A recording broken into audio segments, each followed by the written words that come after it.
this. I want y'all to remember this. And he's not the only one stating this. There's millions now.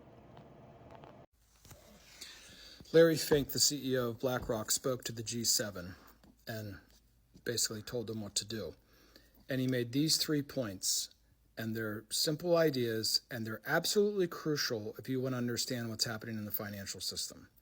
First one, he pointed out that the G7 in total has an average government debt to GDP ratio of 127%.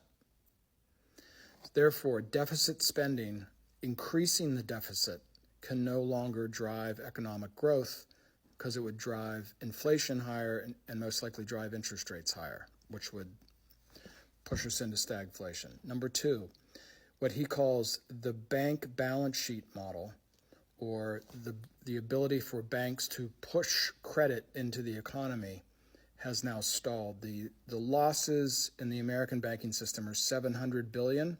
At the height of 2008, great financial crisis, they were less than $70 billion. Hold on.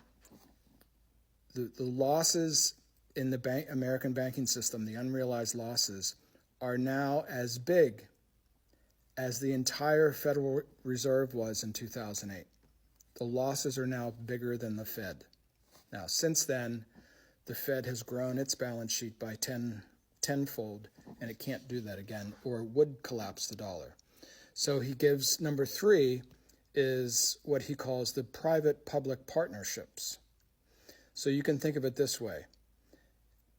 BlackRock is going to invest in everything that's nailed down. And we remember when we had the thing in Baltimore and the big ship ran into the bridge and knocked it down, and that quickly Biden comes out and says we're going to pay for it and starts talking about private-public partnerships. Am I implying a conspiracy? You're goddamn right I am. Do you know why there's not remember Elon Musk said, we don't need a train in California, right? And there's a 1,600-meter bridge to nowhere. That's right. It's because it's all going to come from BlackRock. We're not a sovereign country anymore, people. We don't have a banking system, and we don't have a U.S. Treasury. So like a third world country, the big money is going to come in from BlackRock and put a lien and put debt on everything, and they're going to do it with blockchain. They're going to tokenize every bridge, every field, every apartment building, every cow, everything that's not tied down, as we say. Now, what's the alternative to this? The alternative is Bruno, because Bruno has been telling you, why don't you go do this yourself? What do you mean? Well, we don't know how to do that. I know, but I do. And we've been explaining how tokenization of real-world assets is something that we should do ourselves, because they're going to do it, right? They're going to get all the farmland. They're going to get all the water rights. They're going to get all the sewage systems are going to be privatized. When they say private-public partnership, what it really means is they come in and overwhelm the government, federal, state, and local, and get all the fucking assets. See how this works? And I know you're having a brutal time deciding which 80-year-old weirdo to vote for, okay? That's why we also have the Bruno PAC to do political things.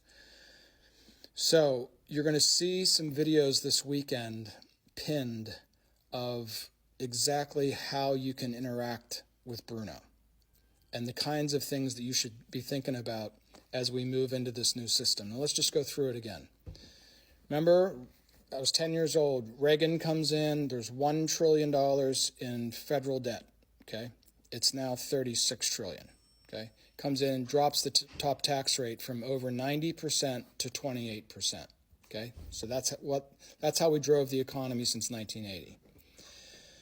Then, as interest rates come down and asset prices go up and up, the banks can just literally create money and push money into the economy, 80% of which goes against real estate. So like your image of like the Donald Trumps of the world run America, that's exactly how the economy's been run for the last 40 years. That's now come to a head. It's like those two things won't work anymore. That's what he's trying to do.